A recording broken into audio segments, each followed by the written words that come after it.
Violeta Gene Road. I just have a question for a comment. Are we talking about not enforcing state laws that the council and the police department deem to be unconstitutional, or are you talking about federal laws as well? Such as bump stocks? We're not talking about bump stocks. No. What the thrust of the resolution is that, what the thrust of this resolution is the state is giving the town another mandate that they're not going to fund. So what Foster is saying by this resolution is that if they're not going to get any funds to go out and do this type of work, then the state's going to have to provide them money to do that, to set this stuff up. So if the state was willing to provide money, there would be no sanctuary city in Foster? If the state's willing to provide money, possibility. I don't think that's the case. Why, don't you think the state's going to provide any money?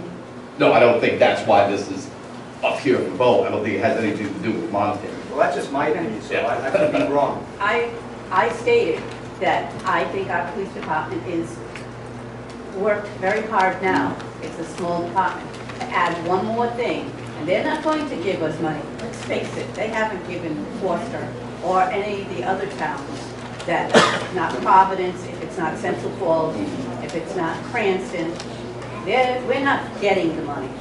And I don't see it coming because we don't do a Second Amendment sanctuary. I'm not really up here pro or against gun. I guess here against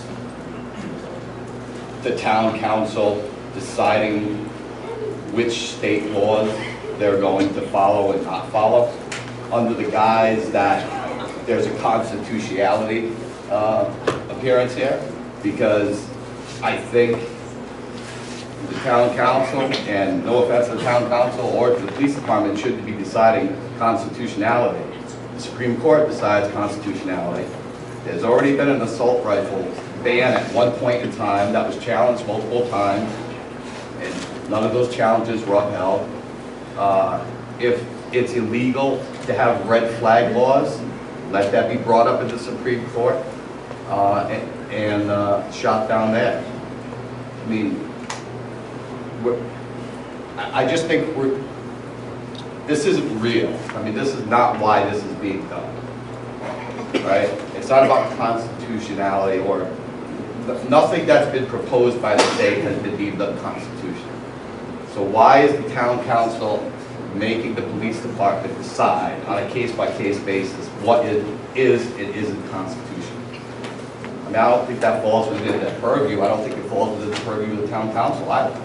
Because, I mean, again, Second Amendment, this is not about the Second Amendment for me. I guess it just seems like we're in this vicious cycle here where if we don't like the people in power, we're not going to follow their rules. You know, and right now the Democrats have the state, and they have for a long time, and I get that. And the town of Foster is mostly Republican, and there's a level of frustration that they're not represented. And I understand that frustration, but I don't think that gives us the right to say, you know what, we're sick of not being represented, we're not going to follow your laws. And that's what I see here. Again, for me, it's not about guns or not guns. I have no issues with assault rifles.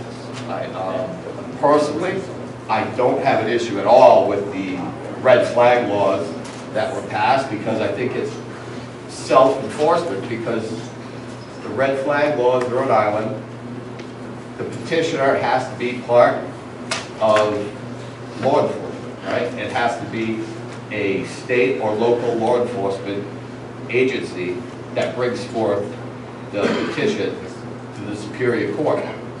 So it seems counterintuitive to say that we have to protect against that. If there's no basis to bring a petition to the Superior Court, then the police wouldn't have done it. If the local police brings it, so we're saying the local police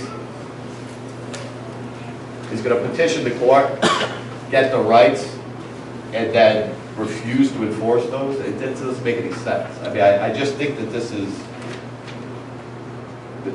a slippery slope.